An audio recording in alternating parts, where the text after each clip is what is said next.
Greetings, word, sound, and power family. This is Sister Mada again coming to you live and direct. We're so happy to be here once again. We came once last week and we said, well, you know what? We can do this. So we're here again.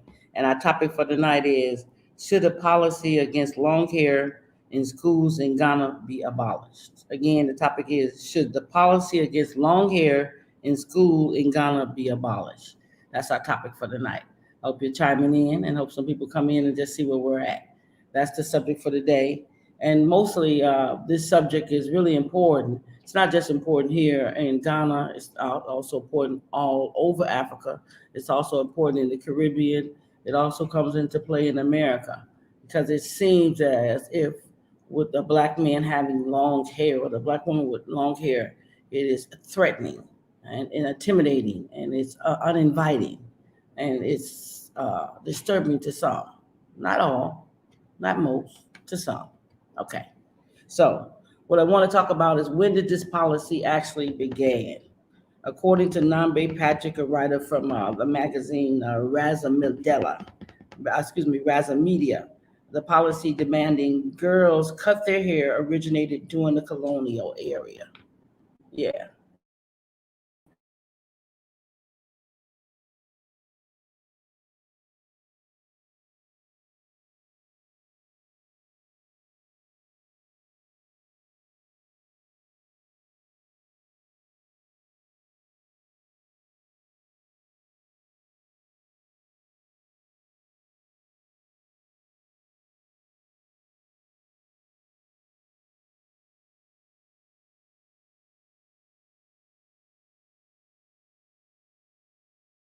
They started basically in the Christian missionary schools in Ghana, where girls were demanded to cut their hair till they were bald if they wanted to at schools, and only really your scalp could show. So it's really a low. It's not really a low cut. It's really a no cut. Sort of like when I had breast cancer, I had hardly any hair. Yeah. So the Christian missionaries decided that the children or the young girls demanded their hair be shaved to the scalp because they felt that the hair was unsightly. They felt that it was ungodly. They also felt that it was unmanageable. They also felt that it was unalterable. You couldn't do anything with it.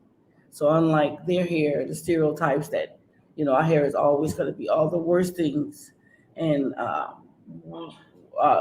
bald head would be just easier to maintain.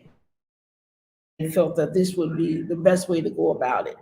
So, as I would say, as a mother, knowing with it the origins of this racist, discriminatory policy, I question why is it still in effect hundreds of years later?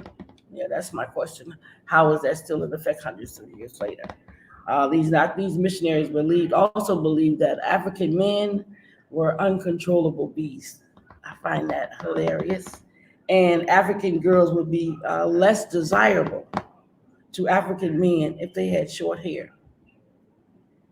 So, are they saying to our brothers that they are predators and that they're predicating on our young girls, and that the only way they can control their urges is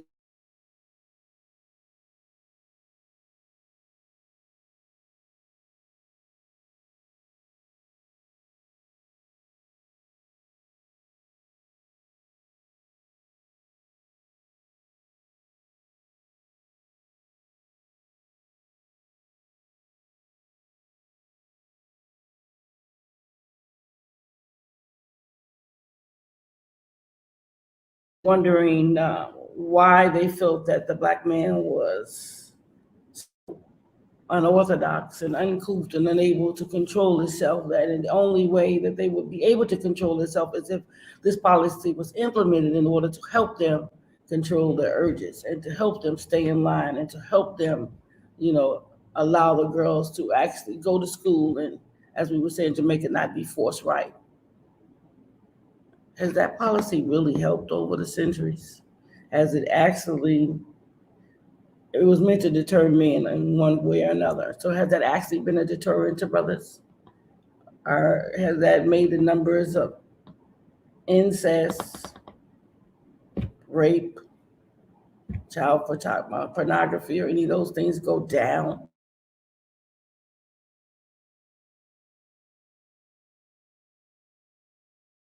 Unattractive to men. As a woman, I beg to differ. I think the brothers still, I mean, let's be honest, and cutting their hair is no more deterrent than taking away their cell phones. To me, that would be more of an important deterrent, since we're trying to deter things. Then you can't get into so much mischief. Like when we didn't have all that as growing up, and our lives were a lot less complicated than what the children have to face today, which is kind of dread. Yeah. Okay. So I want to know, how do African men feel about being portrayed in this manner? That's what I'm asking the brothers today. How do you feel about being portrayed in this light? Do you feel that's a fair assumption or a fair judge of your character? Or do you feel that you've been falsely accused? Yeah. Are you naturally a predator? Are our daughters safe in your hands?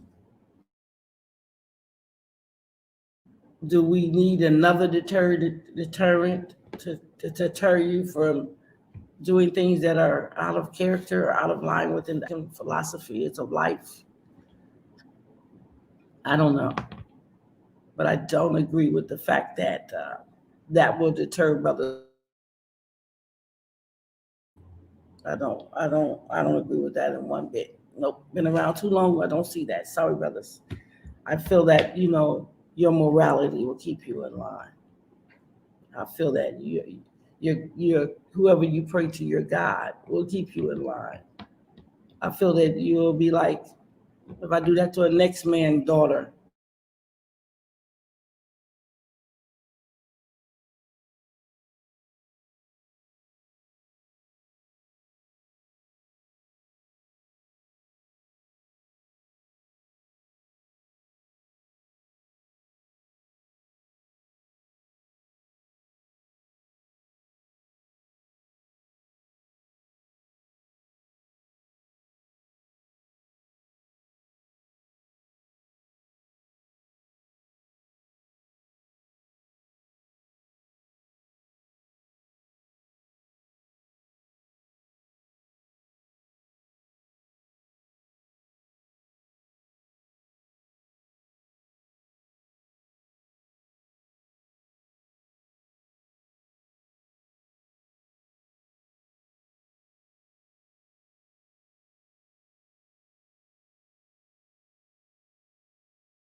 things happen. Power is not assured. You know what I'm saying? So you just have to roll with us sometime, and hopefully, we'll be able to roll back at you, because this is not America. This is not England. Stuff happens, and we just have to roll with the punches and keep smiling. Give thanks. Yeah. So we're going back to, again, this policy was initiated originally by our colonial masters in order to attend the missionary schools. They felt it was necessary. Scalp, because our hair was ugly, it was not good, it was unmanageable, it was ungodly, unsightly. Nobody wanted to see it and just do something about it. Okay, and so that rule was initiated, and that's how the policy came in. And now we're where we are now. I think it's since the 1960s here in Ghana, if I'm not mistaken, that this policy is on the school board, that they decided, like, okay, it is definitely in the books, and the books state that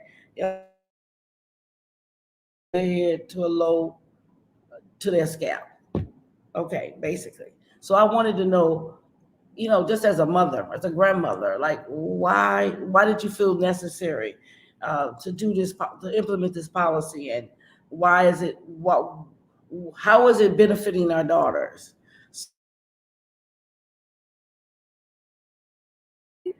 That felt that it was necessary for them to implement this policy is one,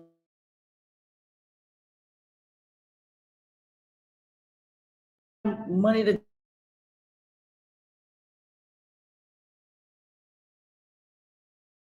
themselves. If they have any money, that money should be used toward their school books and their uniforms and things of that nature. So that was one of their reasons. They also felt that black hair is just nappy.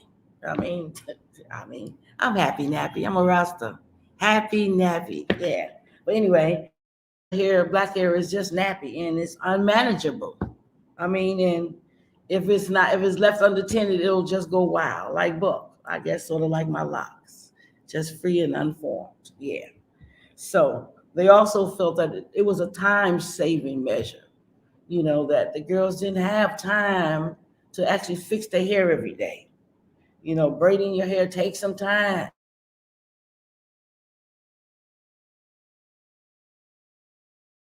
Time may have been better served studying instead of at the beauty shop, or getting your hair done, or grooming yourself, or any of the like. And that some officials just feel that doing young girls' hair is just a total waste of time. Hey, I get it, but I don't get it. And I'm going to tell you why. Because little girls turn into women.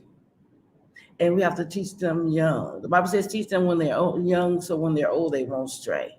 It's the same thing with hygiene. Grooming of the hair is part of hygiene. So I'm sure some men had to make this rule. I'm sorry, brothers and the sisters, just going along with it all willy nilly, because you know how we do sometimes. But again, teaching our girls at a young age to groom themselves properly is very important in their self development. Okay, that's one. And two, it helps them build their self esteem, self confidence, and it just helps them with time management skills, which they're going to have to use because let's be facing it. If you're going to be a mother, work a job, and you're going to be a wife, and you need to learn some time management skills. So I feel like you telling our girls that is not letting them develop the skills that are going to be critical in their self development as they become women. They need to develop time skills, and time management is everything. Being a wife, time management is everything. Being a mother, time management is everything. Being an entrepreneur, and it's even worse if you have to work somebody from 9 to 5. You better have some time management because you will not have a job if you can't manage your time.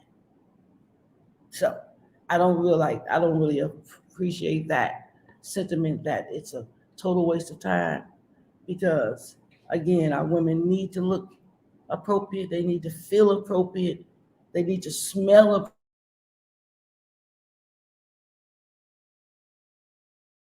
nappy and unmanageable. And they felt that this was a good time management skill. That this was a total waste of time. And they also felt that the girls didn't have enough money, so why should they care how they look? That's what they basically saying. And they also felt that the money that adults would actually spend on them would be better served in other areas, which I can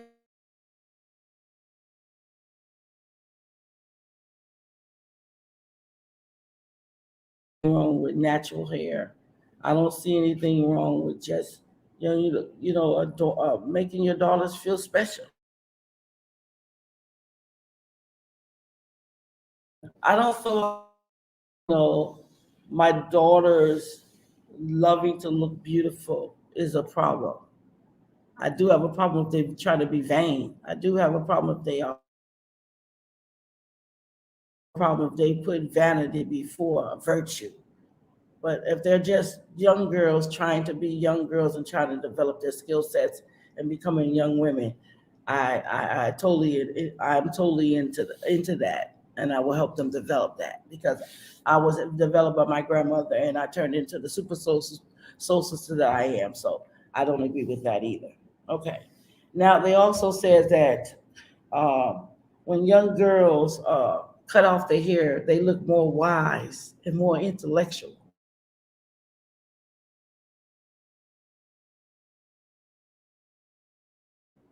I'm not wise, and I don't look intellectual. See, this is that not a stereotype? Because it's like with these glasses, when I take the glasses off, people will be like, "Hey, Miss P," "Hey, sis, hey, Sister Maud." But when I put them on, they feel like I'm a professor. I am a professor, but I'm just saying it's a stereotype. When I put on these glasses, I'm naturally smarter. So it's not necessarily a correlation between the two. And I feel the same way about hair.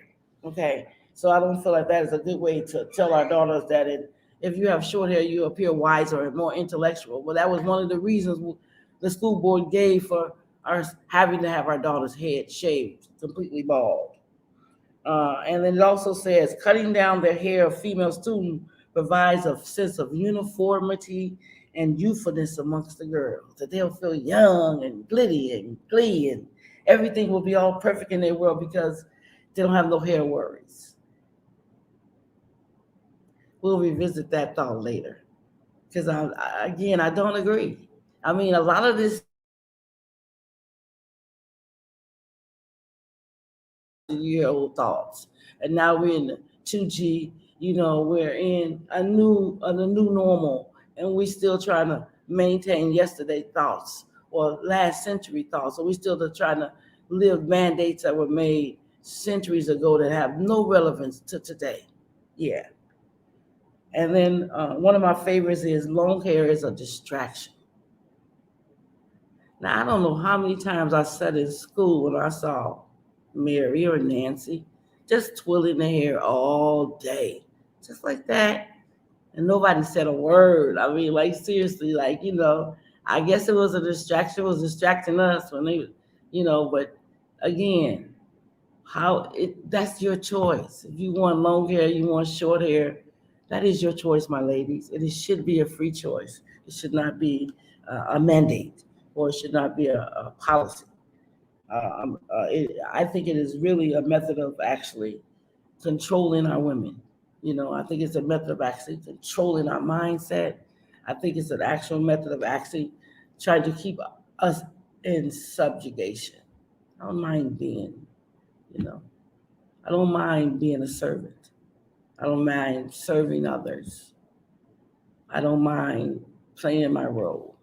I do mind that you use it as a way of conformity and a way of subjecting our daughters to a policy that I just feel like is unreal in this day and age. And the girls are just here, and you just see them in school, and I'm so perplexed by it all. Because at the end of the day, I can't tell the girls from the boys hair is short, cut is just as short as the boys, and they still doing the things that girls and boys do at school age.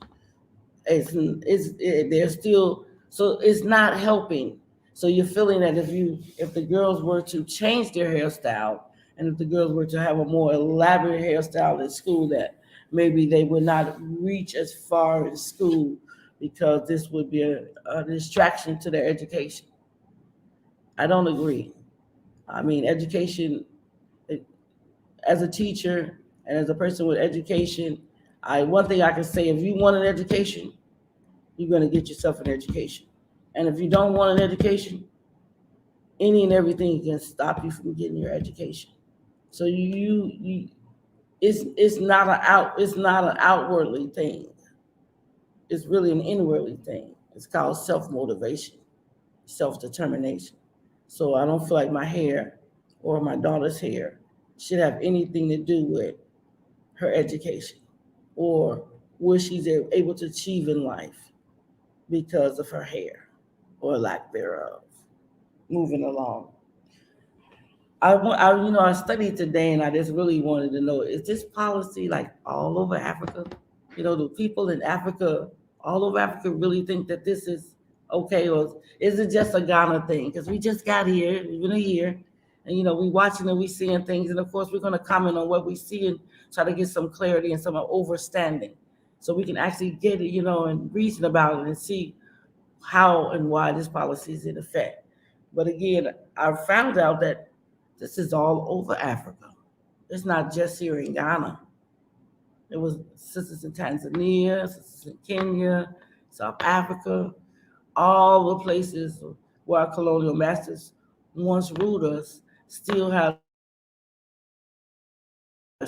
adhering to these policies to this day. And it's not just a Ghana thing. It's not just a West Africa thing.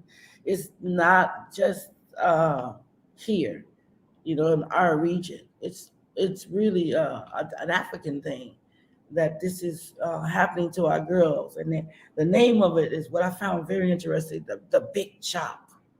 I mean, the name alone says it's derogatory. The Big Chop, it's not an uplifting word. It doesn't promote unity or love. It doesn't lift me up in any way, and it doesn't lift my daughters up in any way. The Big Chop, that alone says it's a negative connotation by every means. Yeah.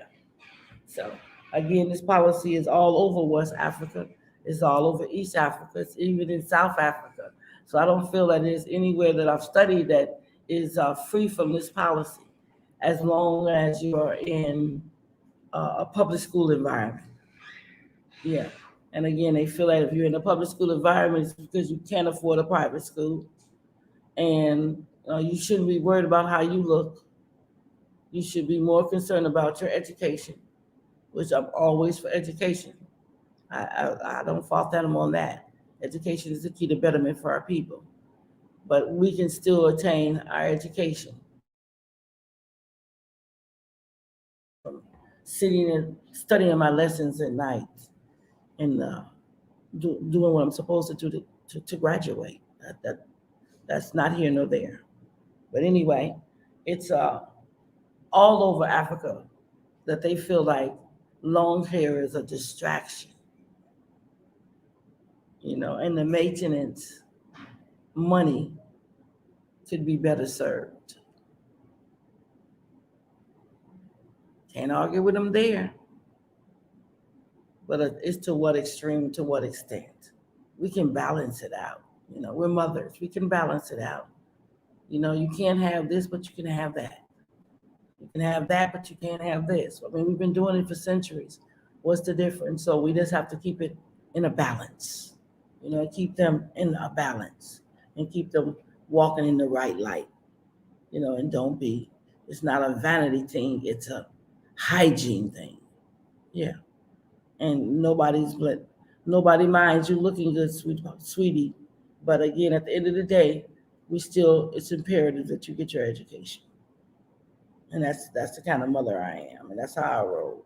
And I think that's a good way to look at it. Yeah. So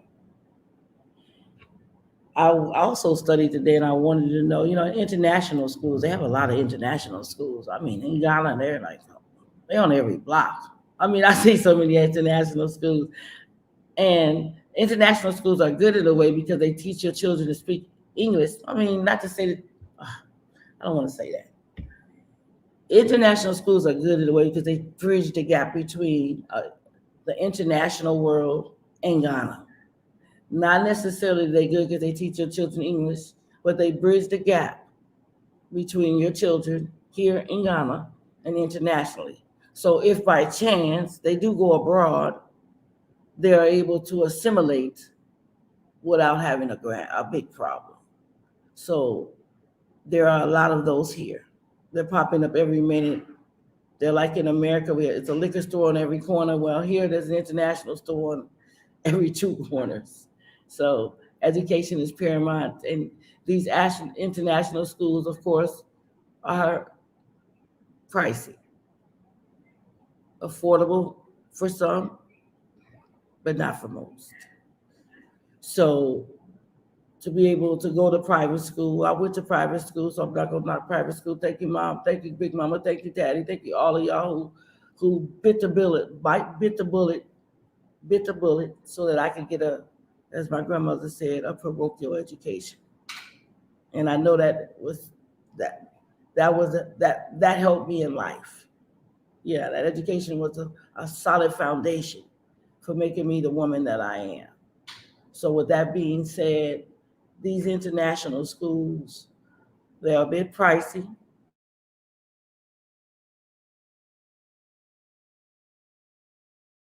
By the time your child does leave Ghana or decides to go to a Howard University or any other university in America, then they're accepted. Those credits are accepted.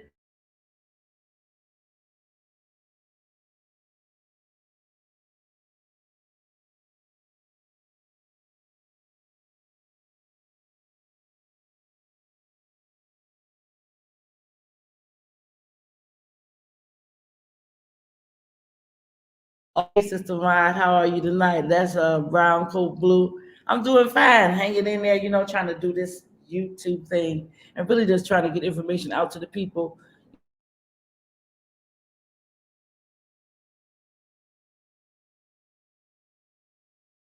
And I hope you're doing well.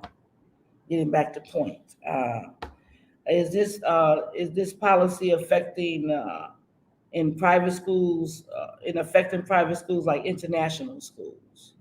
So the girls there do not have to get their hair cut.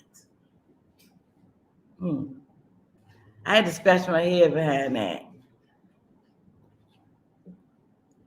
So you're saying because I am poor and I can't afford to go to private school, or my children are poor because I am poor, because we are poor, because my family is poor, then they must get their hair chopped off in order to.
And he always helps me. Without these young people, I would not even be able to do this. I, I'm lost. I'm like a deer in the headlights. I remember when I first went to computer school and they said, "Hey, Sister Maud, you must pick up the mouse." I had class and jumped on top of the table. I didn't even. I'm just not that person, but I'm learning.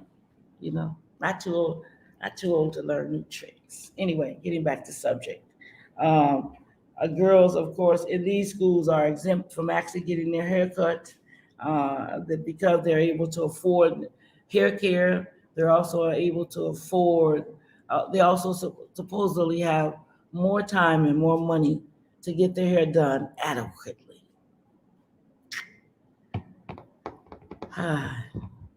Is that another way of dividing women, y'all? Teaching our girls from a young age to be, to divide ourselves. I'm better than her. We're better than her. We're better than them. Because the reality is when you come out of school, at whenever they come out of school, like in the evening time, you see a lot of girls on the street. And some of them don't have their hair cut. And that's how you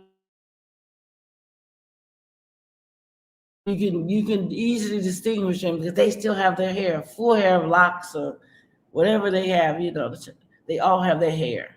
And you'll know by that they are from international schools. So it's a discriminatory, right from you can just see it. Like if you can just see it because you'll see they have hair. It's, that's kind of that's kind of way out there. And they said now also that with this policy, I wanted to know if these do the girls who go to public school feel disenfranchised with the whole process. When you come out, like for instance, I one story was, when you go to holiday time, like it's Christmas coming up soon, we're getting ready to go into the holidays, and with the hair being cut so low, so low down, I mean like to the scale, and they want to put on weave or they want to do something different with their hair for the holidays, they're not able to do so because they don't even have an inch of hair. There's nothing to grab on to. So they feel like that's kind of discriminatory in a way because the other girls that still have their hair done, they're going to the beauty shop, getting their nails done and looking, like young ladies. But these ladies, for the majority, most part, don't have any hair at all. So in the holidays or when they take school pictures or whatever it is that they're doing some special occasion, a wedding or whatever, they don't have any hair and they have to go like that. Now, see, I always be scratching my head. Why? Because I'm older, and that's just the way when I think. I think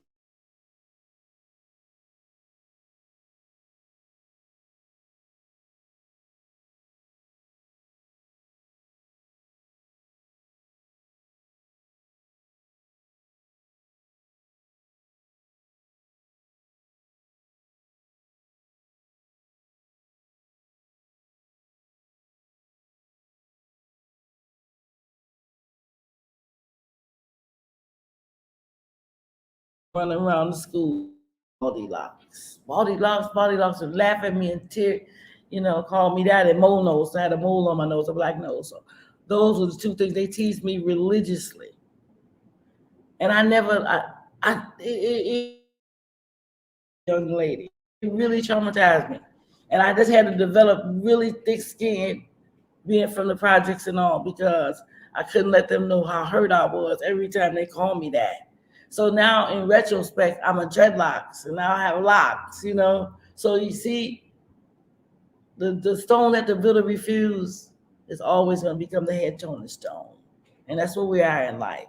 So I remember the traumatization of just being bald while everybody else had hair. So as a parent, I wonder. Okay. Now, another question I asked was, do Caucasians, Lebanese, and Chinese have to conform to this policy when they are afforded a public education? Because not all of them go to private school. Private school is expensive. Sometimes you got to watch your pennies, all of them, not just us, everybody. It's the new world order. Money's tight. So when they go to public schools, do they have to cut their hair? Because they said if you go to public school, you are considered poor, so therefore you have to cut your hair and your money should be better served with your lessons, buying your lesson books, buying your uniform, getting your schools, and all of that. Oh, wow. Okay, Brown Cold Blue. He said, I missed your last one. Glad to catch this one. I am doing well. I'm in Ghana. I also went to parochial school. It wasn't perfect, but it was definitely a strong foundation to build upon. And that's how I feel too.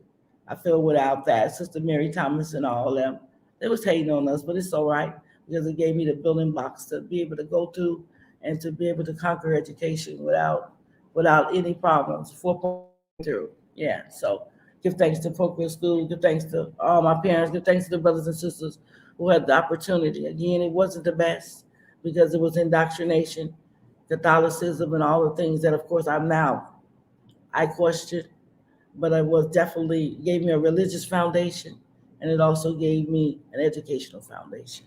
Yep, getting back to point.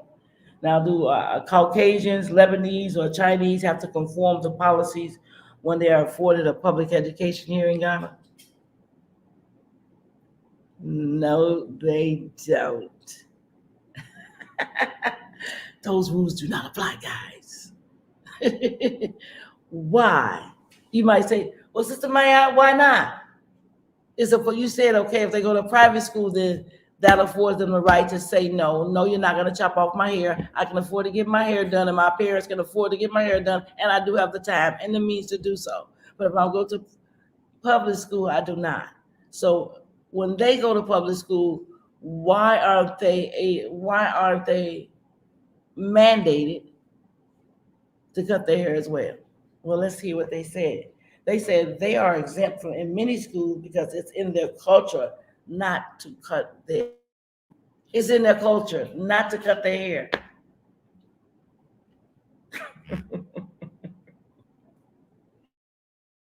To myself, where have I been the last 40, 50 years? How is it, where is it a fact stated that European and American girls don't chop off their hair? Where is it stated? Because when I was in school, it was stated every day. Okay, let me just, Anthony, give thanks, because I need a moment on that one to clarify. Anthony Brown says, this is the time the African Americans have to help Ghana to transform. You're absolutely right, brother. Boy, each one teach one. I am my brother's keeper. I don't know a lot, but I know a little of something, and I'm willing to share, and I'm willing to build, and to build bridges, and make us a strong, united front as a people. Yeah. So, again, where is it stated, in fact, that European and American girls do not cut off their hair? Hold on. Every day, Europeans and American girls cut their hair. Let's be real. Where did they get that from? They do it to make a statement. Yeah. They do it in defiance. Yeah. They do it to go against the status quo of what's beautiful and what's not. They also do it as a form of identity or identity crisis. Did somebody miss the skinheads? So how are you saying it is not in their nature to cut off their hair? That's like totally preposterous. Where is that written? Where is that a fact? Okay, so I just know I went to school too many years with my counterparts to know that is not true. And whoever said that totally doesn't understand America or Europe. Okay, brown coat, blue. So there are foreign kids in Ghana public school systems, and they are allowed long hairstyles. Oh yeah. The Lebanese children are allowed their long hair. The Chinese children are allowed their long hair. The white children are allowed their long hair because as I said earlier, they feel that they don't naturally cut their hair, so their hair should be left long, which is not the truth. It's so far from the truth. That's a fallacy. But anyway, think as you will, because when you're imposing all of this, nobody's really thinking through it on as an Afrocentric mindset, and no one is thinking that how harmful this is going to be over time. Now, non-Black students are often allowed or encouraged to grow out their hair, where our children are mandated to cut it off. Let's read that again. Non-Black students are often allowed, encouraged to grow out their hair, while ours are demanded to chop it all off because it's just better. It's in the best interest of our girls. Okay. Now, these other races, see, I don't have a problem with anything in this world. I'm a Danite. I'm born in October. I believe in balance. I believe in equitable. So what you do for one child, you do for the other child across the board. There's no special treatment for any other,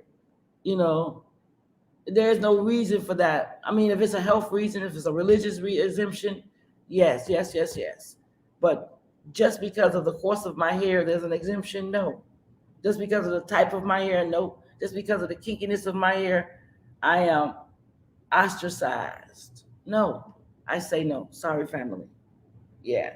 So these other races are afforded special rights because of their hair type and no other reason. And they don't want to feel uncomfortable with the texture of our hair. Now, I ask myself over and over as a parent, as a mother, is this policy any way discriminatory, and is it discriminatory? Because that's what we at now. In the new world order, everybody wants to stand up for their rights. And everybody's rights matter. And so now I know we always, my thing is Black Lives Matter, all lives matter. But that's not where we're at. Where we're at now is girls' lives matter. Yeah.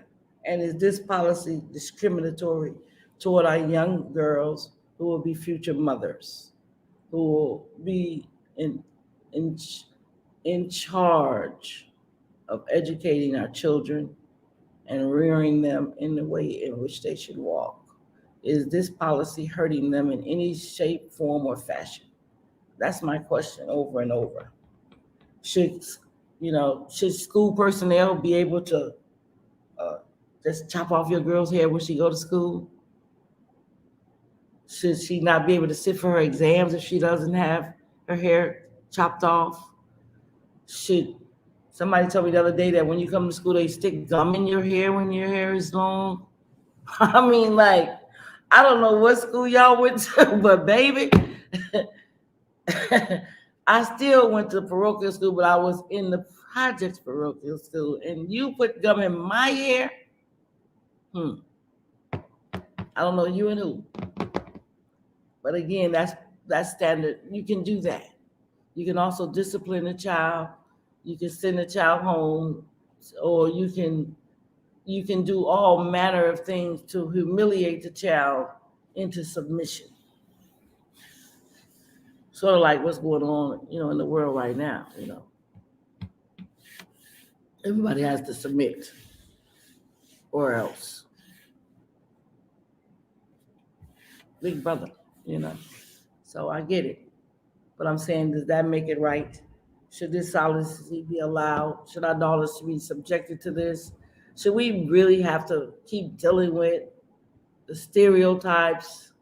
Should our women still have to? I mean, we're fighting this battle. We're fighting this battle for centuries.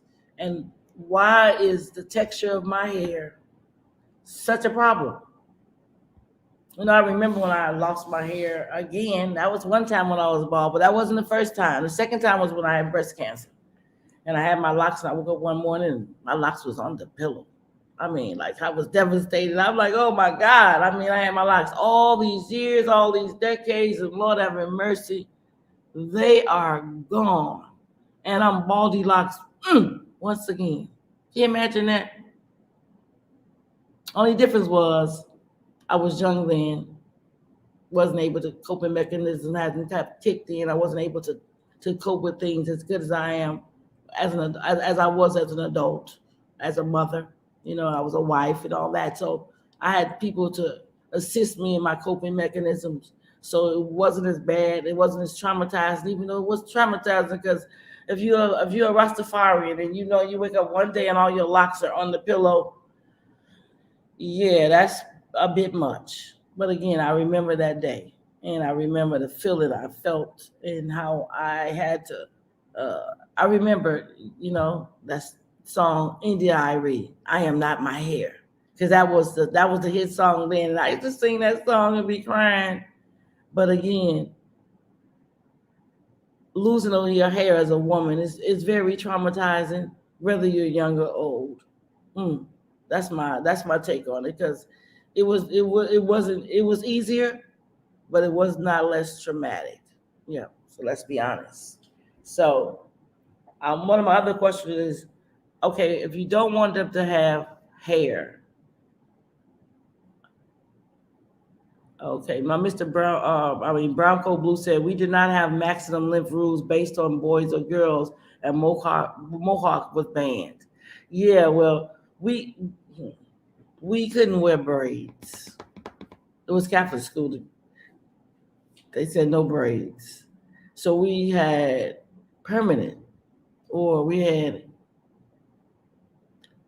Revlon hair. What do you call it? Permanents, and that's when my hair fell out because I had to have straight hair so that I could put it back in the ponytail like they wanted, and there was nowhere my nappy kinky hair was gonna be in no ponytail unless it was stretched to the bathroom lip with some hair relaxer.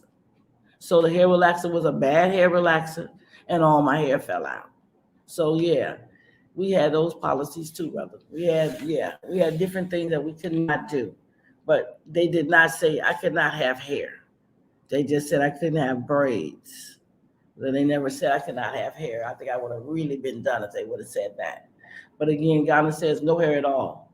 Not 1 inch, not 2 inch, not 3 inch, not no inch. So that's what I'm bickering over today. That the fact that a school board or an entity could actually take it this far that our little girls have to be traumatized in order to get an education. That's what I think. I know a lot of people are going to disagree with me, but hey, I can only see it from my point of view. And let's be honest, this is my version. Like King James Bible, it says the King James version. Well, this is Sister Ma'at's version. You don't have to agree with it. We can reason about it, but we're not going to see eye to eye on every topic. That's not how the world floats. So I'm not trying to offend anyone. I'm just speaking my truth. Let's just get that clear. Okay. Now I said should. So my question to them was, should traditional hairstyles be exempt? Because braided hair is part of the African cultural identity. You know. So okay, so you don't want us to have straight hair. Maybe you don't want us to have relaxed hair. Maybe you don't want us to have weaved hair. So what about traditional African hairstyles? Like I see in the E-way, like I see with the Akan, like I see with all of the brothers and sisters in the different regions in Africa. So what about those? Because that's how we traditionally look, and that's how traditionally we groom ourselves, and those are our traditional hairstyles. Could those be exempt? So if we don't doing all these European hairstyles, if we don't go overboard, if we wear the hair according to where our ancestors wore, and if we project ourselves and walk ourselves in those queenly manners, did we get an exemption with that? And they don't see that as that's not acceptable. So it just totally goes against being in Africa. I mean, seriously, if I can't look like my forefathers, I can't look like the queens that I want to be, if my daughters can't look like the queens of Santawa and wear their hair like super soul sisters like that, then how are they to emulate them if they can't see themselves in them? Yeah, so we have that. I mean, to me, it's just totally unacceptable. Yeah. So again, traditional hairstyles are not exempt and they're not acceptable. And even though it's part of our African culture, we would prefer that you don't bring your daughters to school in those hairstyles. Okay. Now, my big question was, okay, it's a divide between I can have hair and I cannot have hair. I can have hair and I cannot have hair. And the reason being is because my education is going to be stunted if I have hair. That's the premise of their argument at this point. That's their hypothesis that by having long hair is going to directly affect my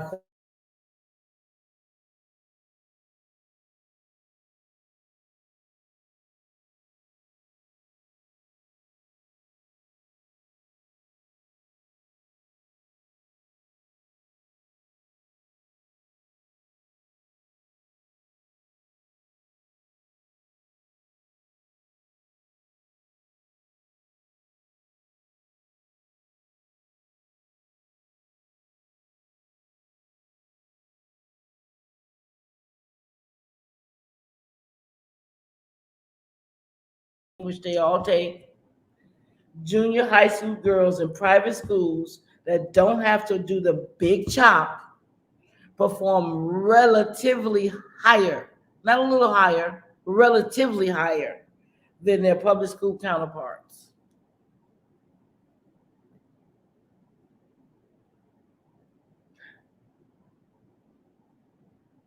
So that's what's causing the great divide. It has to amongst our women. Because if you don't have to go through that and you're going to turn out, your test scores are going to be higher than mine, that means I'm operating from behind the 8 ball, and I really don't like it. I mean, I'm at a disadvantage.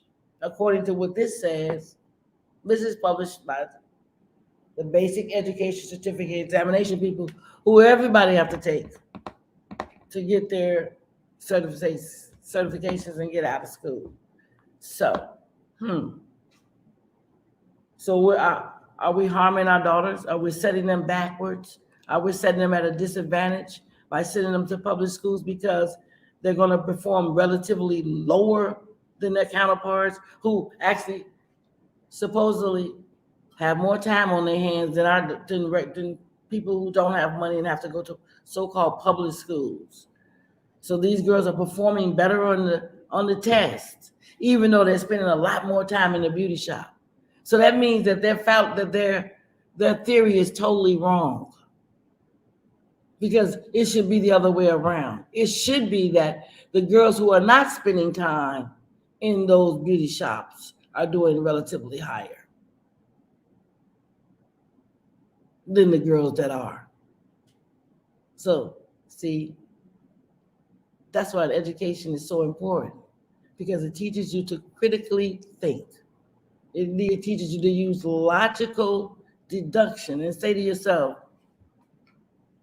put your hand on the hip like grandma and say, how much sense do that make?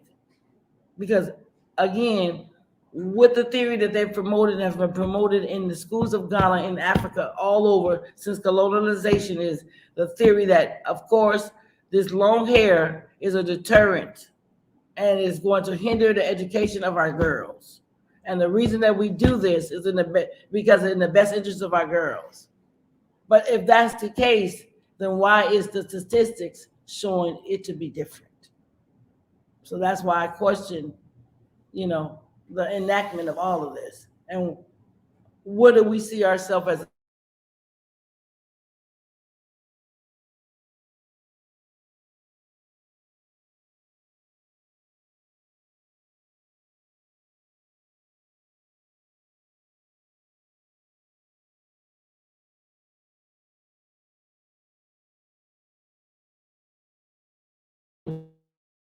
Since you see, may I, teacher, we get you for that one. But hey, there it is. So my thing is this: are those things helping, or are those things hurting us? Is this policy discriminatory in any way? Because if it isn't, then we're not following the science. We're not following the logic, and we're not following just deductive reasoning. That it just doesn't add up. 2 + 2 will always be 4. Don't care how you switch it. Don't care how you switch it. Okay. Now, and they also feel like, this is something I really found funny. They feel like that this policy is that the girls, the girls who are actually not getting their hair cut on a regular basis, that they are put together better in a physical way, in their physical appearance, than the girls who are getting their hair shaved. I don't know how they came up with that, but that's just their reasoning on it. This is what I read today, like that these girls are better put together in terms of their physical appearance and relatively smarter and cleaner than their counterparts. Is that true? What say you, Ghana? Do you feel that the girls who go to these private schools, or let me read that again, are better put together than your daughters in public schools? Do you feel that they're physical, they look better when they leave the house in the morning than your daughters who go to public schools? Do you feel that their daughters are relatively smarter than your daughters, and cleaner than your daughters, because they go to private school?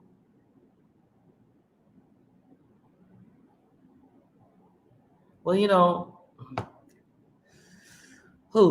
growing up in private school, we didn't have much, because that's where the money went. It went toward our education. So we didn't have all of that. But at the end of the day, my mother and them took great pride in how we left the house every day. My uniforms were always pressed, even when we didn't have, an iron, or we didn't have a dryer. My grandmother would wash it, and then she would wash it and she put it over the radiator, and then she'd take the iron and iron it out with a towel so I could wear it to school the next morning, so that we would look put together well, and that we were well clean, and we were well loved, and we were well fed and well provided for.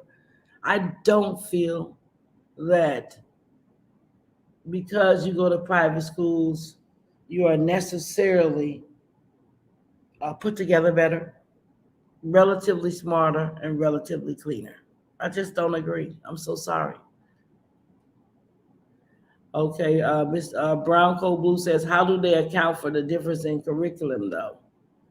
The curriculum, let me say this, brother. You get what you pay for. I mean, if you say you went to parochial school like I did, we were light years ahead of them. Light years. We were light years ahead of them. I mean, by the time they got to, we were in algebra and doing trigonometry, and they hadn't even, and calculus. They didn't even know what that was till they got to high school. We were learning that in grade school. Matter of fact, we were learning that on Saturdays. We went to school and got college credits, so that's how it is here. It's light years ahead. The children, then you get what you pay for. First of all, the children in regular school or public school or government-funded schools are not taught English or not taught in English. Okay. And in the international schools and the private schools, they are.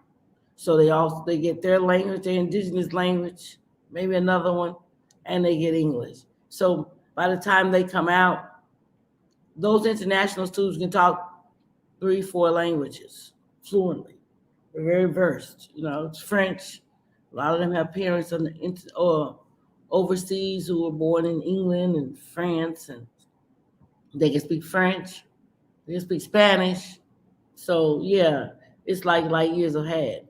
So I would want to afford my children the same education, but they're grown now. But if I had them as young shorties, I would want them to have the school in those schools, because of course they're exposing the children to the world, and they are making them be able to assimilate and graduate when they actually venture out of Ghana and get great careers and do great things for Ghana. So yeah, it's like night and day. Yeah. Now, I wanted to ask myself a couple of questions, and one of them was, does this policy prevent girls from embracing their natural African beauty? I mean, let's be honest. It does. It does in so many ways. It does. I mean, we can't. I mean, if I came out of school and I seen Jill and I seen Juliet or whoever with that long flowing hair, and I'm out in school with my bald head, ask the question: Does that prevent girls from embracing their natural African beauty? I know as a shorty, I did, because when I was growing up, we didn't have a lot of black dowels. We had white dowels, and we just didn't have them. We had white dowels. And when I first got my first black doll, I was so in love with her. But she still had silky hair. I didn't have silky hair. I could relate to her, but I couldn't relate to her because I could actually comb her hair, but I couldn't comb my hair with the same comb. And that kind of troubled me as a young girl growing up. So yeah, does this policy help to promote, help to and help girls not like the African beauty? Most definitely. Yeah, it's definitely does. I don't even. What say you, girls in Africa? School age girls, what say you? Because nobody's asking you, what say you? So let's ask the girls, what say you? Does this policy prevent girls from embracing their natural African beauty? And does this policy help to promote institutional racism? Yeah, I said it. Institutional racism. Yeah, that's my point. That's where we're going with all this. Because it was indoctrinated by our colonial masters, and now we're at the helm. And here we stand at the precipice, deciding, you know, what the new Africa is going to look like Kwame Nkrumah spoke of. How is it going to, the new Africa going to look like? Okay, so my question is, is the school board telling me as a parent and as a grandparent that a girl's intelligence is directly related to the length of her hair?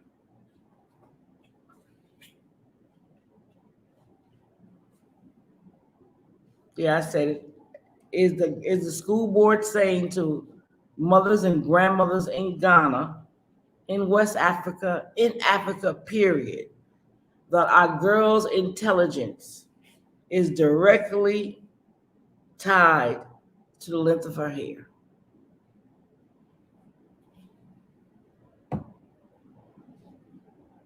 And here we go again. I am not my hair, guys. I am not my hair.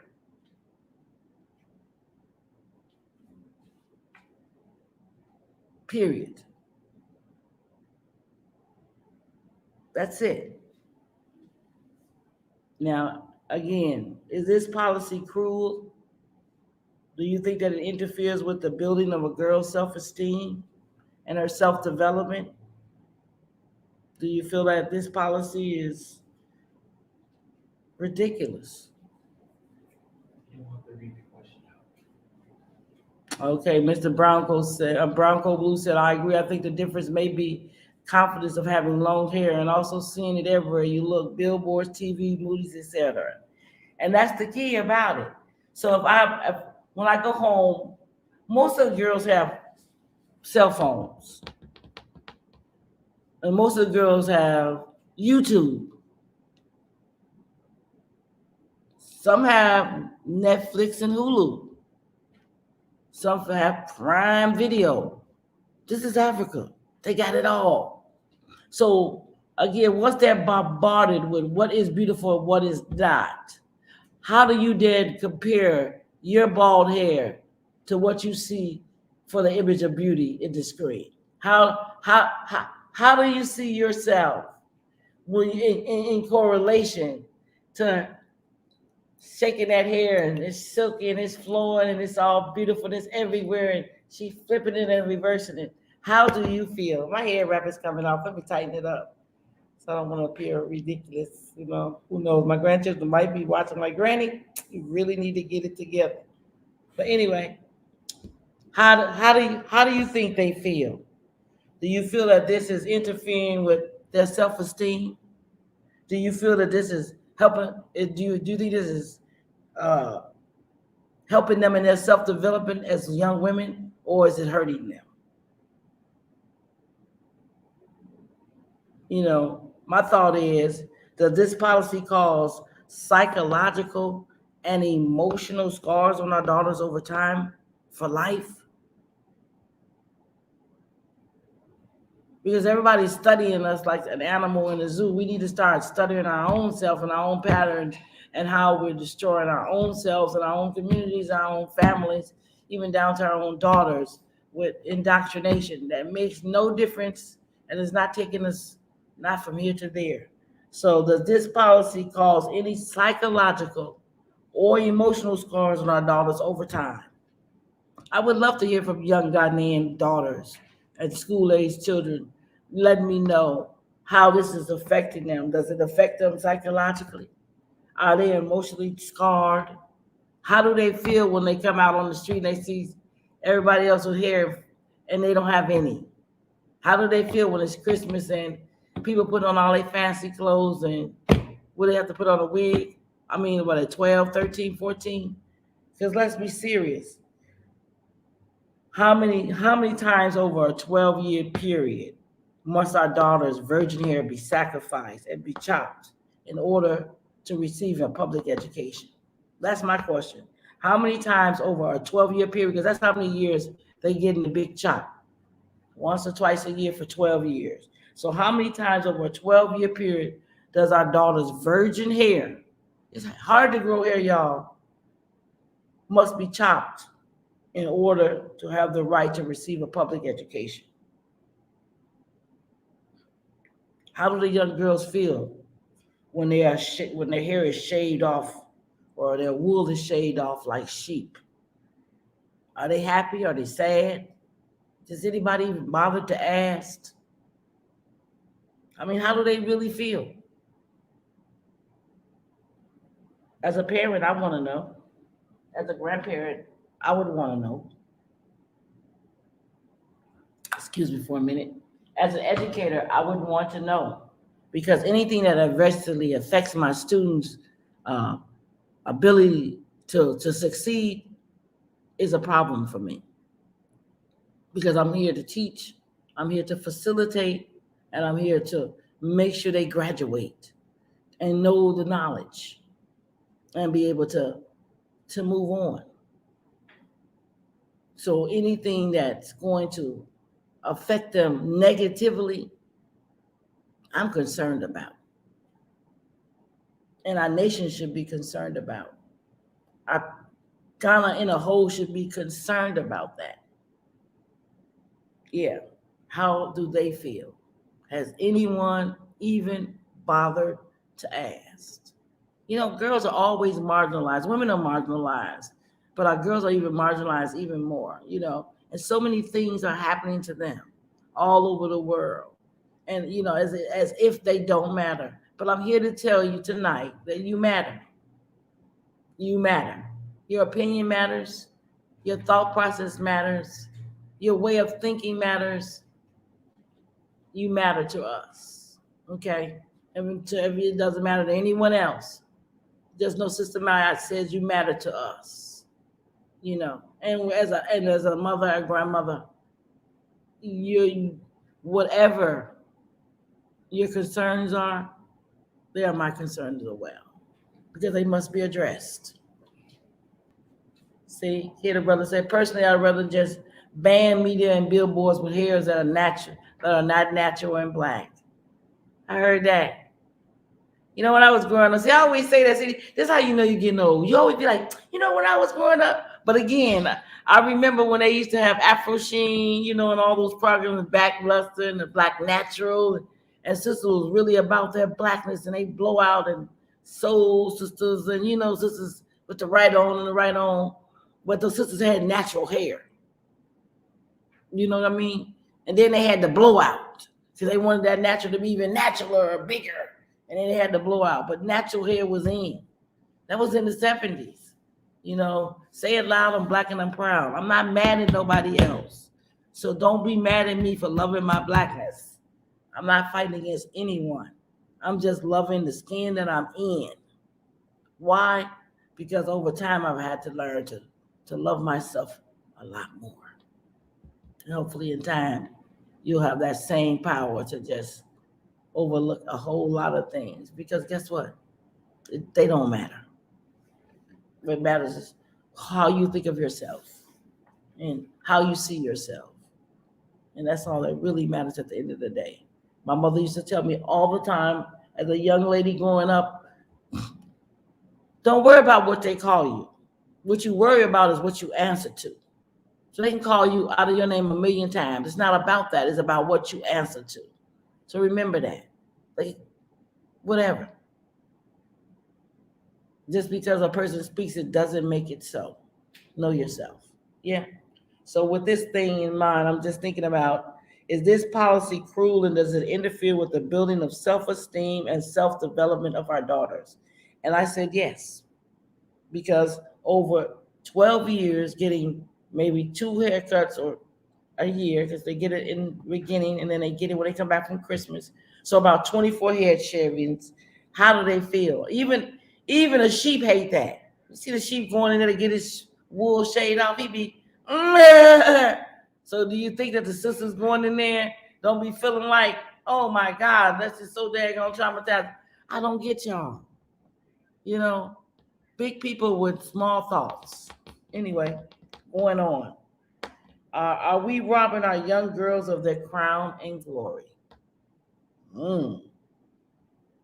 Are we traumatizing our girls at a young age?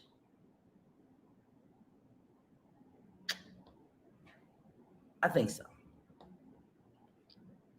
Are we harming our girls by making them hate their own black hair and traditional hairstyles? Absolutely. You know, natural hair. I mean, I just remember when I started my locks in the 80s, and natural hair was definitely not in. You know, people was laughing at me. My old mom said, you know, I'm gonna put you in a straitjacket because, child, something must be wrong with you.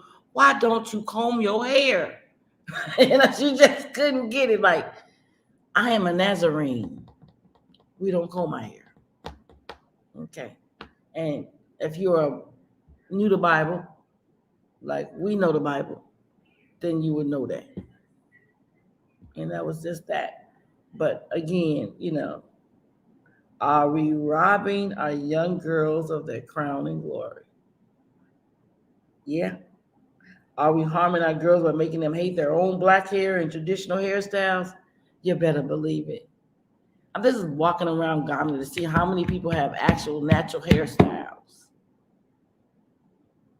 That would be a good survey.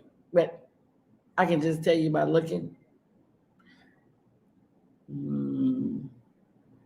It's more prominent than it was in the 90s or the 2G.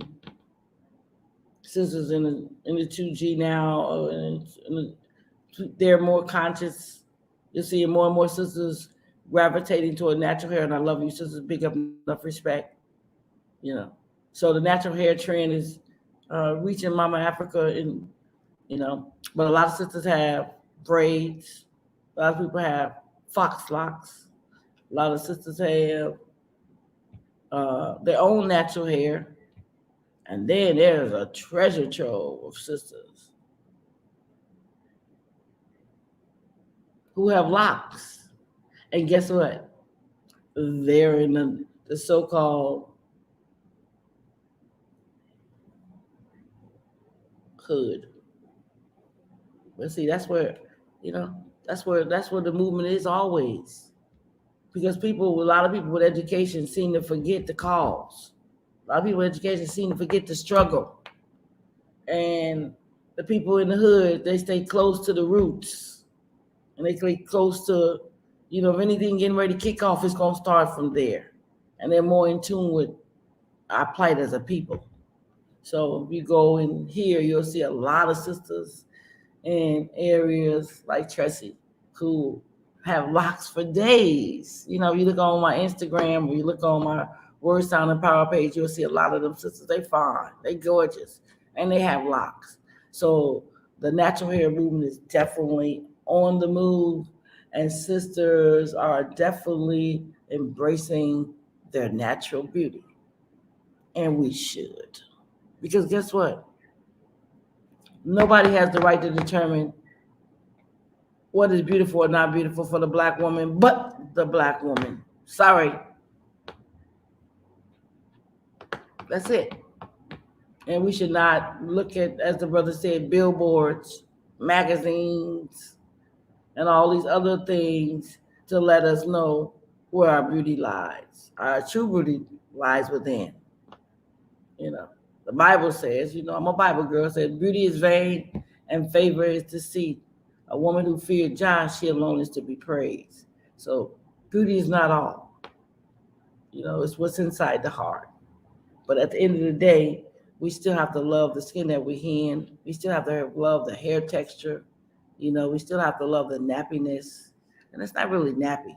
Those are curls. That's what they don't want to tell you. Those are curls. Our hair are naturally curly hair. They're talking about they have curly. No, no, no. Ours are curls of coils. Coils of curls. That's what they are. Which people has put like nappy on it and try to make it, a derogatory word, like the word nigga. But now kids be like, hey, I'm a nigga, you a nigga, we all niggas. Nobody's no big deal.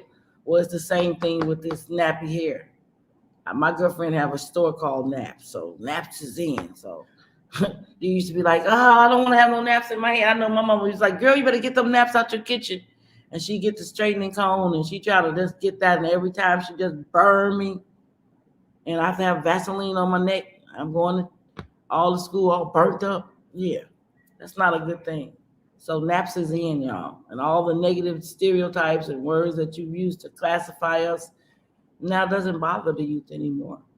So, where will you go now? So I'm kind of, again, my question is, are we harming our girls by making them hate their own black hair and traditional African hairstyles? We most certainly are. Now, maybe you might differ. I would love to hear your opinion because that's my opinion. Again, this is my aunt's version. Okay. And then the final one was why they imposed this was they said that our hair doesn't naturally grow long. Okay. They said our hair does not naturally grow long. Okay.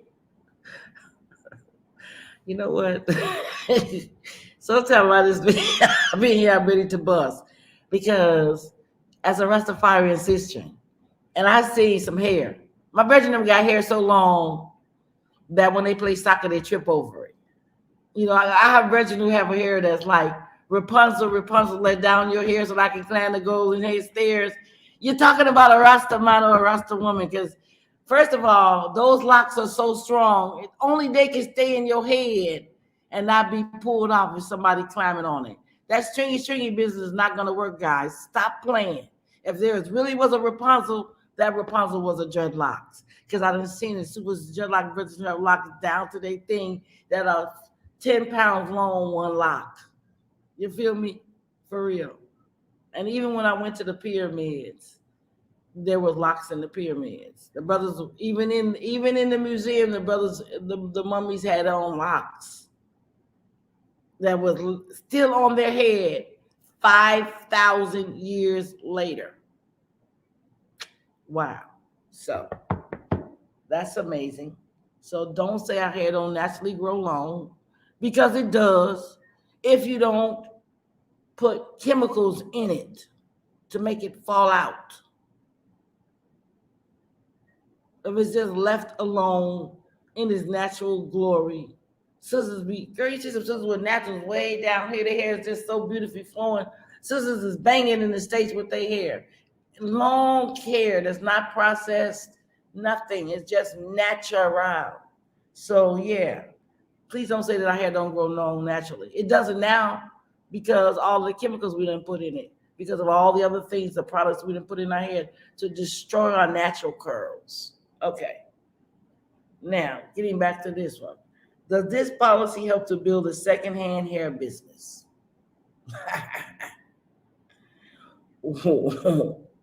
Okay, I know somebody gonna hate me on this one, but who cares? Because I'm not here for that. I'm here to tell it as I see it, and hopefully we get some kind of clarity and understanding and know say what is what is.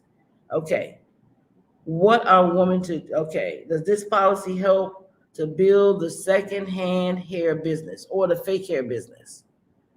And I say, what are women to do after they've had all of their hair cut off from puberty to adulthood? And now they don't have any hair, and they don't know how to grow any hair because they wasn't expected to grow any. And they don't have a full head of hair, and they need a quick fix. Well, this is where all this other stuff comes in. The reality again is women don't have the capabilities of growing hair if they've had the big chop from they were little girls to puberty to adolescence to adulthood. Now all of a sudden we're expecting them to grow some hair like overnight, like the genie in the bottle. Like, are you okay? That's the problem. So now our sisters are behind the eight ball, as I would say again. And how do they catch up? How do they catch up with the girls who went to international schools from they were 6 or 7 years old? How are they expected to find time and money to groom themselves appropriately? And how are they able? How are we demanding that overnight they develop the necessary skills to grow natural hair after they've never had hair in their life?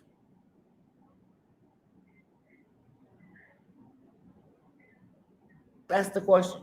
You want them to overnight learn how to groom hair, how to take care of hair, how to grow hair overnight. It's ludicrous.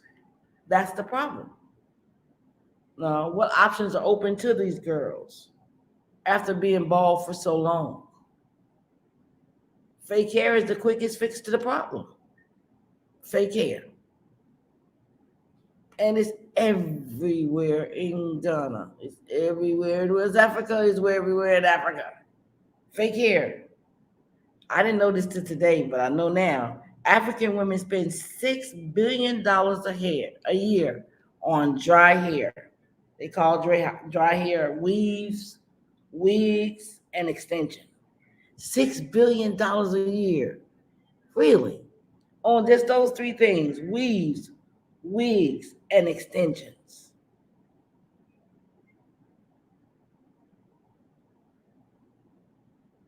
So they're saying that money could be better served. It's not the young girls spending that kind of money because they're not allowed to. So this is just the adult woman spending all that kind of money. Is it because she has to catch up now? Or is it because she doesn't know how to grow natural hair? Is it because she just wants a quick fix? She wants, like the girl told me yesterday, girl, I just got to have a different hairstyle every couple of weeks. I can't wear the same hairstyle. And I'm like, well, locks, we can fix our hair different hairstyles if we so do, but it's not really about the hairstyle. It's just, am I comfortable in my own hair? And she was like, girl, I have to change. I'm just thinking about how much of this $6 billion a year spent on dry hair can Africa continue to consume year after year, decade after decade?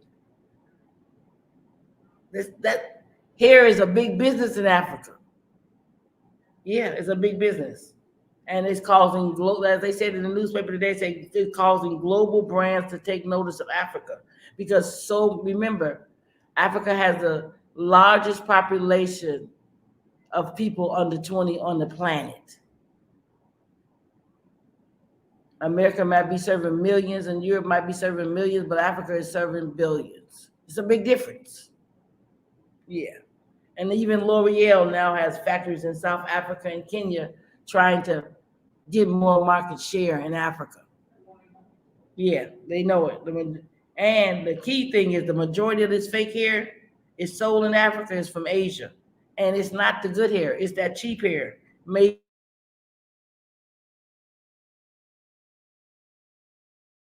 And over time, you won't just need an extension, but you're going to need a wig because it's designed to break your hair off over time.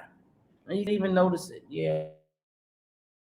Like, yeah, which is so unfortunate. But again, a plan to keep us always going to the beauty supply store.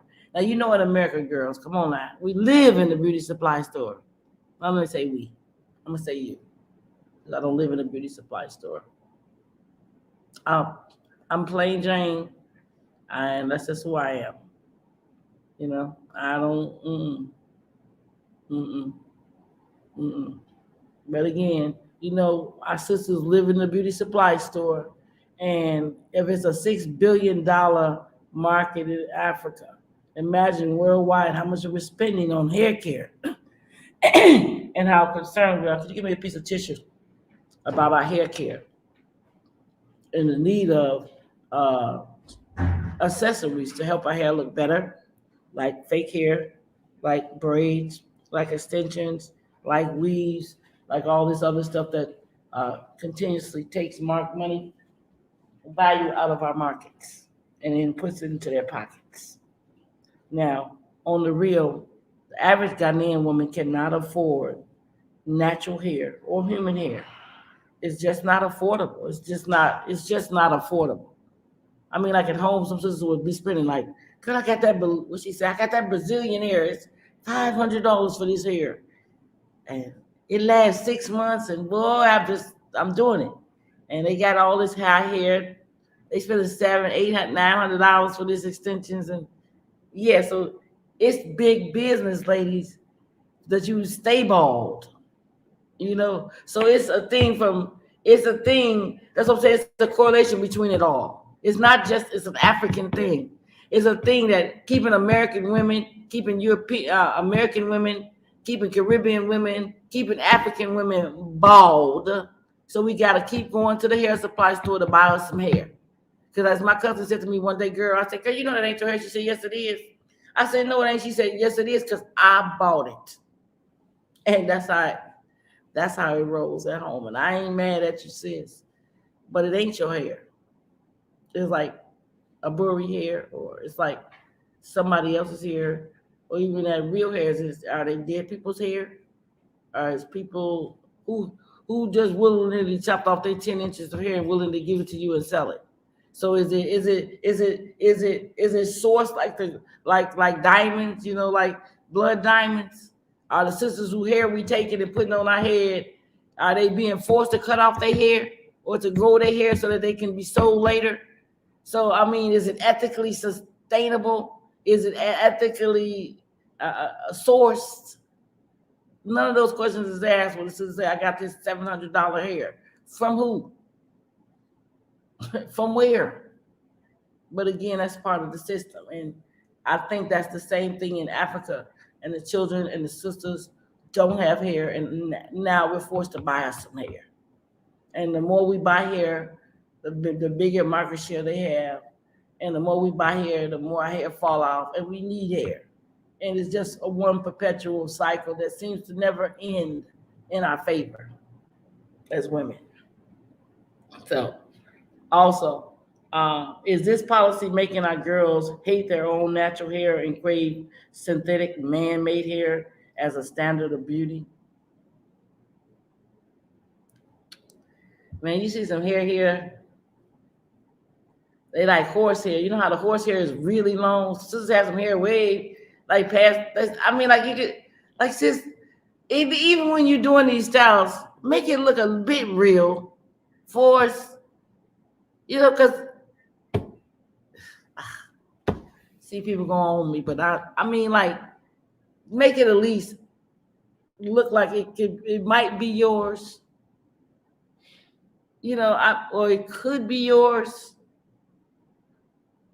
Not that this ain't mine, and I'm just going for broke on this one, like basically. And I get it. I'm a woman, but I'm not getting ready to let the system use me.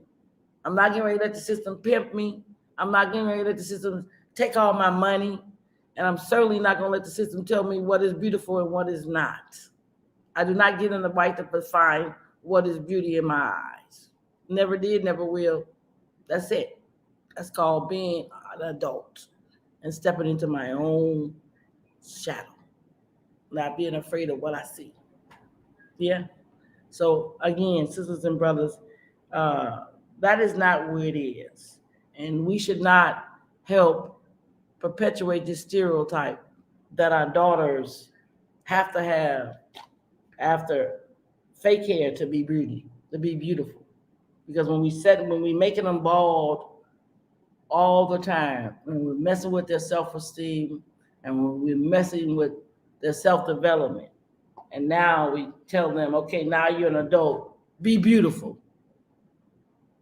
I think that's horrendous and a whole lot of pressure for one person. I think it's just too much. I feel like it's something that should be developed over time, like any other skill set. You nurture it, and then eventually, and one day you'll get to where you want to be by self-development. Okay. Now, what does the Bible say about shaving of a woman's hair? Because of course, I'm a Bible kind of girl. I know people be like, "See, sister, may I?" Whoop, whoop, whoop, whoop. That's fine. To each his own. But I have to be me. 1 Corinthians 11:5 says, "A woman shaving her hair is a dishonor to her head." It says, 1 Corinthians 11:5 says, "A woman shaving her hair is a dishonor to her head." Yes, Inspirations by Terry said, "This is true." Thank you, Terry. We love you. Give thanks for the energy. Thanks for tuning in. Sisterhood. As we say, sisterhood. Yeah, we got to be about our sisters. Yep. So 1 Corinthians 11:5 says, "A woman shaving her hair is a dishonor to her head." 1 Corinthians 11:15 says, "A woman's hair is her crown and glory." And that's how I live my whole life. So if my hair is my crown and my glory, and you're supposed to be, listen, Ghana, y'all say y'all Christians, okay? The world says they're Christians for the most part. Then why are we shaving off the woman's hair if the Bible clearly states a woman's hair is her crown and her glory? Are you saying because they're young girls, they're not women yet? That doesn't apply, guys. It didn't say that. It didn't say young girls. It didn't say that. It says a woman's hair is her crown and glory. So don't take my crown. Don't take my glory. You see? Don't take it. I am a super soul sister. I live by the Bible. Oh, the rival, we need to hear this, sis. Oh, guys, I love y'all. Gambia, you know I love y'all. I love all of y'all. All of us are here struggling, trying to do the will, trying to walk in the land of our forefathers and live a righteous life. That's where we're at. So, and this conversation is really because as a parent and as a grandparent, I'm questioning why my daughters, my granddaughters, and their children have to have a bald head just to get an education, unless I'm willing to pay an arm and a leg to go to private school. And I just don't feel like that's fair. I just don't feel like it's fair, and that's where I'm at. So again, 1 Corinthians 1:11-5 says, "A woman shaving her hair is a dishonor to her head." 1 Corinthians 11:15 says, "A woman's hair is her crown and glory." I'm a Rastafarian. As I know Numbers 6 and 7 says, no comb or razor shall come upon my head upon all the days of my separation unto the Lord. So that's where I'm at with that. So are religious exemptions allowed in Ghana? Well, I saw the brothers and sisters fighting just I got 5 months ago about they wanted to shave their children's head to go to school. And the brothers was like, "We getting a lawyer and boppity bop and boopity bop." And no, we're not doing it. And we're not getting ready to send her to private school because she's been here for all these years and all her friends are here. And it's not fair. And no, we're not trimming her hair and she's coming to school tomorrow. Period. And the baby's still in school. All of them are still in school because they had it and said no and no, but they had to resend that and whatever. Same thing happens in Jamaica. You know, the Rastafarian community, we're always fighting people telling us about our religion. See, it's one thing, hair is hair to you, but to us, it is our religion. It is a part of, and we're not even a religion. Because Rastafari is a way of life. We live the Bible. We walk in the footsteps of our ancestors. So it's not just a religion, it's more of a way of a life. And in our way of life, our hair is like Solomon. It's our strength. And without it, there is no strength. And our powers have just been cut. As a Rastafarian, we feel that these are our spiritual antennas, and they are a direct link to the creator of heaven and earth. And it's like the rainbow is a symbol of the covenant between us and between God and man, that our locks are a symbol between the covenant between God and us directly. And as long as we have these locks on our head, we are sacred, set aside, and a peculiar people until our consecration is over. And that's where we stand. So for you to say that we have our children have to bow, because that's what it seems like, in order to get an education, I say no. I unequivocally say you don't have that right. And it's the same thing happened, when my son was going to private school in the States, and he had his braids, he had long braids, and they were like, he looks like a girl, because his hair was longer than theirs, because I had never cut it from birth. He didn't have any locks, but he had never had his hair cut from birth. So his hair was very long. And they were like, he looks like a girl, and they were just so discriminatory toward him. And so I understand this problem is not just in Ghana. Please don't think I think it's just in Ghana. Please don't think I think it's just in West Africa. Please don't just think I think it's just in Africa. I know this is universal tribulation for Black people because of the texture of our hair, or the style of our hair, or the way we wear our hair. It seems as if it is a problem to people. Not to all, not to most, but to some. And that's why we're on tonight saying no. I say no. And I hope that my brothers and sisters all around the world come together and say no. I hope that we all realize that there's power in our hair, and this is our ancestral right to cut it off or not to cut it off, but it is not a forced thing. And my daughters, my granddaughters, or my great-granddaughters should not be penalized just because they have a different hairstyle. I think it's hilarious. I also think it's horrendous. And sometimes, you want to cry, so you laugh, because that's a coping mechanism as a people that we've used over the centuries. Yeah, and I'm still at that, because I see the girl, I see I see the fear in their eyes. It's sort of like, let me just be honest, when you go to the slaughterhouses, like, as a dietitian, you have to go to the slaughterhouses. That's what they send you to kind of break you, because most dietitians don't eat meat, or they eat it very sparingly. You can see they're very small, very tiny, especially the white ones. They're very petite. They don't eat much meat. Okay, so they send you to the slaughterhouse. So that's like your first job. And you go in there and they send you to the kill zone. Now, when you go to the kill zone, the animals are herded into there, and they're not coming out. And you can see the fear in their eyes. They know that I'm about to take my last breath, and there's no way I'm escaping out of here alive, like a deer in the headlights. Well, that's how this is how these girls look when they come out. A lot of times, like a deer in the headlight, traumatized for life. And you ask them to do this not once, not twice, but at least 24 times in their adolescent years. And then say, well, get you some beauty now. Get you some hair now. Get your crown back. Get your glory back. Get back on your throne. It's just ludicrous what we're teaching our children and what we're teaching our young girls. I just beg to differ, and I don't like where we're going with this.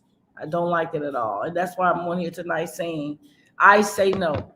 And hopefully all of my family says no. I hope the universe says no, because I'm sure the answers will say no.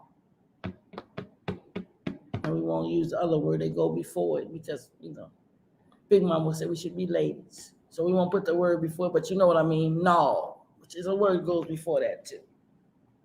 Now, finally, after researching this topic, I was left with more questions than answers, which is kind of bewildering, because you're trying to find the answer. You're taught to learn, to search for an answer and come to a conclusion.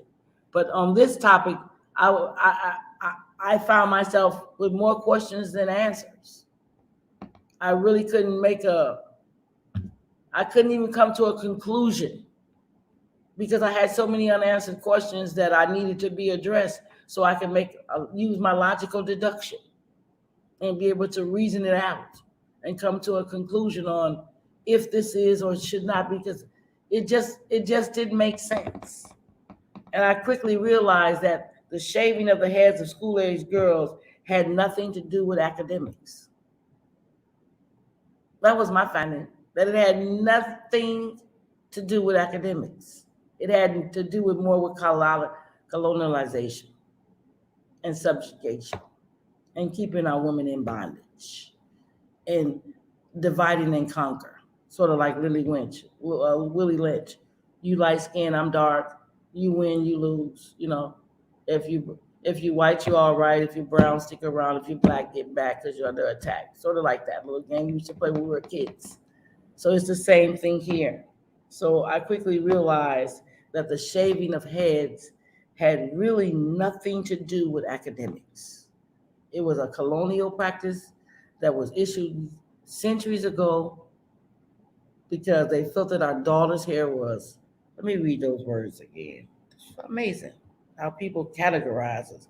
That our girls' hair was unsightly, ungodly, ungodly, really, and unalterable, meaning we could, and unmanageable. And that's how that's what this policy is coming from, and that's where it originated at, and that's the root of it all. So with us knowing all of that, how are we still in this century, in this time, in this dispensation, holding up this argument and forcing our daughters to get the big chop? And then writing articles after article after article after article, even books about it. And the more things change, the more things remain the same. Nothing has really changed. The policy is still in effect, and our girls are still being traumatized daily as we speak. And no one seems to give a dag, because people feel like it's, okay.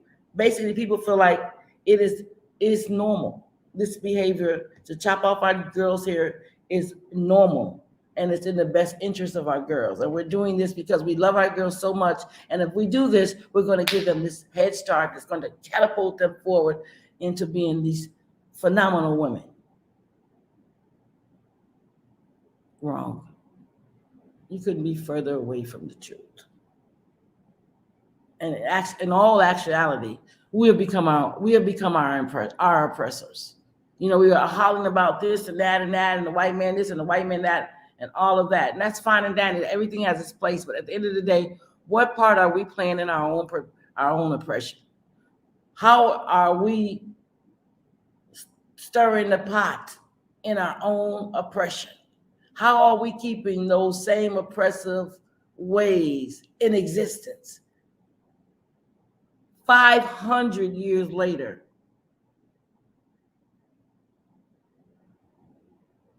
Who do we have to blame but ourselves? And that's where I'm at. And like, I like to own up to my stuff. Like my mother say, own up to your stuff, or she used to tell my brother, you need to man up. Well, there it is. I like to own up and to be accountable for my own actions, because that's called the judgment. You reap what you sow. What goes around will definitely come around. And you can't plant potato and reap tomato. It's just not going to happen. They sound alike, but they're two totally different things, and so it is. Any bed that we make, we must lie down in. So we get that. So in closing, I want to say just a couple of things, because, of course, I love my people. I love myself. I love how we're doing this, and I feel that, candid conversations are needed amongst our people, because we always have time to party. We always have time to go visit people. We always have time to, do things that are not taking us here to there as a people. We must have candid conversations as a people and address topics that we may not necessarily want to talk about, or maybe makes us a little bit uncomfortable. Because by doing that, we can press forward. By addressing these issues and reevaluating them and seeing, are they even relevant anymore to this time, to this space, to this dispensation, is important in nation building. Other than that, why are we here? Why did we travel 10,000 miles if we're not willing to, to challenge the status quo and to say maybe that's not the best way of to go about this, and maybe that's not in the best interest of our daughters and our granddaughters and our great granddaughters. Maybe there's another way to get to where we're trying to get, which is excellence. Education and excellence. I get that. Again, I love school.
Well, family, you know how I go. I mean, I'm not gonna even apologize for it, because what it is what it is, and what it ain't is what it ain't.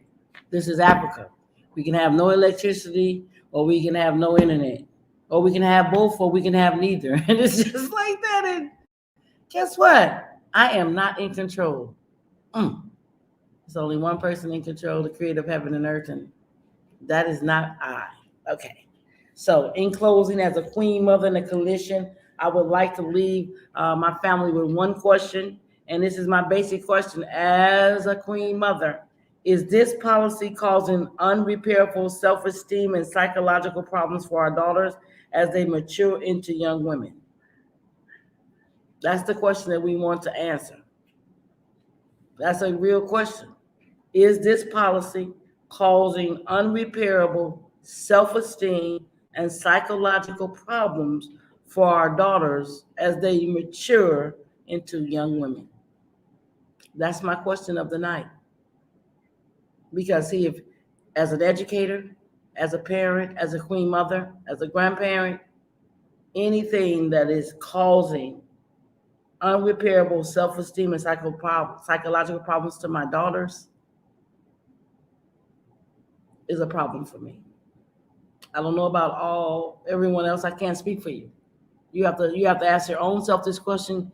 You have to ask your own household this question. You have to ask your own school, which your children attend, this question. Are these policies causing unrepairable self-esteem and psychological problems for our daughters as they mature into young women? Because once those happen, as a clinician, a lot of these problems, like psychological problems, eating disorders, and all those things cause in young age, over time, they don't go away. Those emotional scars, those feelings of a low self-esteem, it doesn't clear up over time without help and prayer, and assistance and a support system. So if it's causing problems, which I know it to be so because I've talked to so many young ladies and I've read so many articles, and I can see for myself that this is a problem that needs to be addressed sooner than later. And I hope that this topic that we're talking about is heard and people comment and tell me what they think, because the Bible says, lean not to your own understanding. So I try my best to have an open eye view and not to lean to my own understanding. So at this point, I want to say thank you to all who decided to chime in on such a serious matter. I ain't smile too much, but sometimes I get real serious. Sometimes it's not no smiling thing. We have to have serious, candid conversations so that we can find ourselves in a better position as a people, as a race, and as a nation. And that's where I'm at. I don't really skin teeth for all that time. I do love to smile. Anybody who knows me, that's me. But sometimes life is so serious, we have to just, shake a smile and get real serious. So I love you, family. And always, Word Sound of Power says, to whom much is given, much is expected, of course. And we always ask you to do a couple of things for us, because guess what? No man is an island, and certainly no woman stands alone. So what I need you to do for me is, of course, subscribe if you haven't subscribed already. 2, push that notification button so I can continue to bring you content from the continent. Say that 3 times. See if you say it real fast, if you mess up. Yeah. And then I ask you to give me a thumbs up. Why? Just to let me know that, hey, I'm doing a great job. And all this work and effort that me and my son are putting into these videos, someone is receiving, and it is a light to someone. Because that's what we're here for, to be a light and to shine our light and to be bright and shine like a diamond. Love you, family. Word sound is always power. And also, uplift someone today. Say something nice. Okay? Peace. One love.